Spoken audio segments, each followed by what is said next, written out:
திருக்கழுக்குன்றத்தில் சித்திரக்கலையின் அபூர்வ கிரிவலம் கடும் குளிரிலும் அதிகாலையில் ஆயிரக்கணக்கான பக்தர்கள் கிரிவலம் சென்றனர். செங்கல்பட்டு மாவட்டம் பஷ்தீர்த்தம் என்றழைக்கப்படும் திருக்கழுக்குன்றத்தில் அமைந்துள்ள வேதகிரீஸ்வரர் திருமலையில் சித்தர்கள் கிரிவலம் வரும் காலம் உலக நன்மைக்காக அருளப்படுகிறது. ஆண்டுதோறும் மார்கழி மாதத்தில் வரும் இந்நாளில் கிரிவலம் வந்தால் குடும்பம் மேன்மையடையும் என்பது ஐதீகம். ரிக், யசூர், சாமம், அதர்வனம் என்று 4 வேதங்களும் 4 பெரியமலை குன்றுகளாக அமைந்துள்ள வேதமலையில் குன்றின் மேல் இறைவன் வேதகிரீஸ்வரர் பெருமாளை சித்தமகா புருஷோத்தர்கள் ஆண்டுக்கு ஒருமுறை வணங்கி செல்லும் அபூர்வ நிகழ்வு நடைபெற்றது. இந்த அபூர்வ சித்தர்கள் கிரிவலம் குறைத்து உலக நலனுக்காக அகத்திய பெருமாள் காட்டிய வழியில் செல்பவரும் உலக நன்மைக்காக பணியாற்றும் திருக்கழுக்குன்றம் அகஸ்திய கிருபா ஸ்ரீ அன்பு செழியன் தலைமையில் நடைபெற்ற சித்தர்கள் அபூர்வ கிரிவலம் சனிக்கிழமை நள்ளிரவு 12 மணிக்கு வீணை இசை நிகழ்ச்சியுடன் 1:40 மணி முதல் அபூர்வ கிரிவலம் துவங்கியது.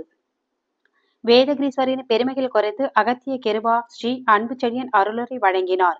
அதனைத் தொடர்ந்து சிறப்பு பூஜைகள், சித்தர்களின் மந்திரங்களை சிவாச்சாரியார்கள் ஒலிக்க பக்தர்களும் ஒலித்தனர்.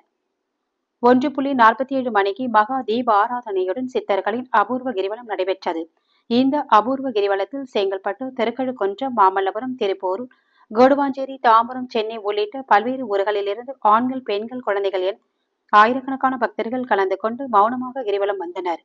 பக்தர்களின் வசதிக்காக திருக்கழுக்குன்றம் இன்ஸ்பெக்டர் நடராஜ் தலைமையில் போலீசார் பாதுகாப்பு பணியில் ஈடுபட்டிருந்தனர்.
செங்கல்பட்டு மாவட்டம் திருக்கழுக்குன்றம் அருள்மிகு வேதகிரீஸ்வரர் திருக்கோயிலில் ஆண்டுக்கு ஒரு முறை அபூர்வமாக நடக்கும் சித்தர்களின் கிரிவலமானது இன்று மிகச் சிறப்பாக நடந்தேறியது.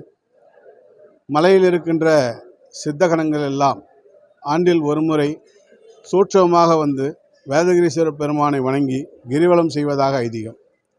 அப்படி இருக்கின்ற நிலையில் இதை ஜீவநாடிகள் மூலம் கண்டறிந்து எந்த நேரத்தில் வருகிறார்கள், எப்பொழுது தரிசனம் செய்கிறார்கள் என்பதை பற்றி எல்லாம் ஆய்ந்து பொதுமக்கள் உலக நன்மைக்காக நலம் பெறுவதற்காக நாங்கள் இதை அறிவிக்கின்றோம். இதன்படி இன்று மிக மிக சிறப்பான முறையில் சித்தர்கள் கிரிவலம் நடந்தேறியது. உலக நன்மைக்காக நடைபெறுகின்ற இந்த கிரிவலம் எல்லா மக்களுக்கும் நன்மையை தர வேண்டும் என்று நாங்கள் பிரார்த்தனை செய்கின்றோம். பட்சிகளுக்கே மோட்சம் தந்த பரமேஸ்வரனாக விளங்குகின்ற வேதகிரீஸ்வரர் பெருமானுடைய கருணையினால், சித்த பெருமக்களுடைய கருணையினாலும் தற்போது வந்திருக்கின்ற எல்லா பக்த கோடிகளுடைய மனக்குறைகள் நீங்க வேண்டும் என்று பிரார்த்திக்கின்றோம். சனிக்கிழமை நள்ளிரவு 1:47 துவங்கி 2:17 சித்தர் கிரிவலம் நிகழ்வுற்றது. சூட்சும வடிவமாக சித்தர்கள் இங்கே வந்து இறைவனை ஆராதனை செய்து கிரிவலம் வருவதால் பொதுமக்கள் நலம் பெறுவதற்காக வேண்டி பல்லாயிரக்கணக்கான மக்கள் இன்று ஒன்று கூடி இந்த கிரிவலத்தில் வந்து சித்த பெருமக்களுடைய ஆசையை பெற்றார்கள் என்பது பெரும் சிறப்பு. இந்த திருக்கழுக்குன்றம் மலையே சித்தர்களால் போற்றப்பட்ட மலை என்பது உலகறியும். இங்கே அகஸ்தியர் வந்து தவமுறுவதற்கான அடையாளங்கள் உண்டு. மலையின் மேலே கோரக்க சித்தருடைய சமாதி இருப்பதாக ஐதீகங்களும் இந்த தலத்திலே உண்டு. ஒவ்வொரு ஆண்டும் மார்கழி மாதத்தில் ஒரு நாள் இந்த சிறப்பான கிரிவலம் நடைபெறுகிறது என்பதை மகிழ்வோடு தெரிவித்துக் கொள்கிறோம். எல்லாம் வல்ல வேதகிரீஸ்வரர் பெருமான் அனைவருக்கும் அனுக்கிரகம் செய்ய வேண்டும் என்று பிரார்த்திக்கின்றோம்.